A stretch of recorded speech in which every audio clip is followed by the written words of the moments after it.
مرد اور عورت کی دو کمزوریاں۔ عورت کے معاملے میں خوبصورتی مرد کی ہمیشہ سے کمزوری رہی ہے۔ خوبصورتی کا جال ایسا جال ہے جس میں اچھے لوگ پھنس جاتے ہیں۔ شادی کے معاملے میں سب سے زیادہ خوبصورتی کو ہی دیکھا جاتا ہے، اور مرد کے معاملے میں عورت کی کمزوری مال و دولت رہی ہے۔ عورت کو مال و زیور سے زیادہ محبت ہوتی ہے، اس لیے وہ چاہتی ہے کہ ایسے مرد سے شادی ہو جو اس کی خواہشات کو پوری کر سکے۔ خوبصورتی پر مر مٹنا یہ عیسائیوں کی عادت ہے، اور مال و دولت پر لاڑ ٹپکانا یہ یہودیوں کی بیماری ہے۔ اسلام نے نہ تو مال و دولت کو منع کیا، نہ ہی خوبصورتی کو۔ البتہ اتنا ضرور کہا ہے کہ ان دونوں کا نمبر بعد میں ہے۔ سب سے پہلے انسان کی سیرت اور اس کی کیریکٹر کا ہے۔ اچھی سیرت والی اگر اچھی صورت میں مل جائے تو کیا کہیں، اس طرح مال و دولت والا اگر اچھے کیریکٹر والا بھی ہو تو کیا ہی خوب ہے۔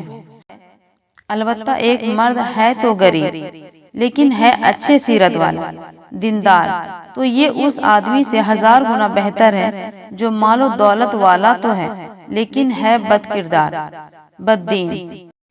اسی طرح بدصورت دیندار عورت اس عورت سے بہت زیادہ اچھی ہے جو خوبصورتی کے ساتھ ساتھ بے شرم و بے حیا ہو۔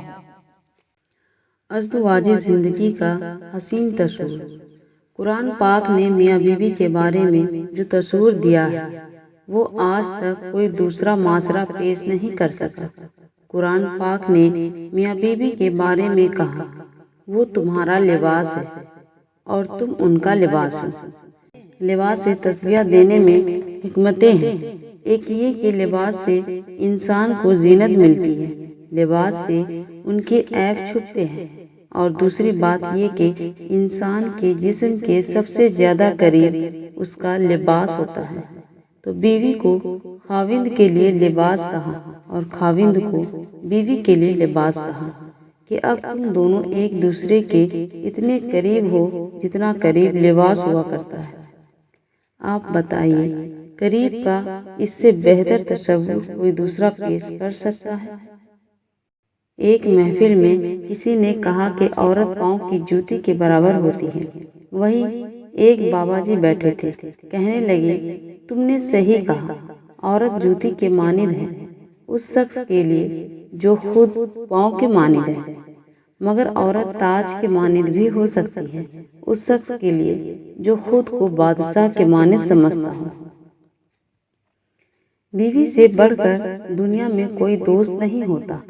تجربہ ہے کہ زمانہ افلاس و مصیبت میں سب احباب چھوڑ جاتے ہیں، تمام رشتہ دار اور دوست حال احوال تک نہیں پوچھتے، مگر بیوی ہر حال میں مرد کا ساتھ دیتی ہے۔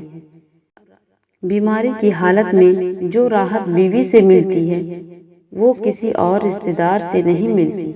بے شک ماں سے بڑھ کر آپ کا کوئی خیر خواہ نہیں ہو سکتا، لیکن بیوی کے برابر بھی کوئی دوست نہیں ہو سکتا، اگر کوئی سمجھے تو۔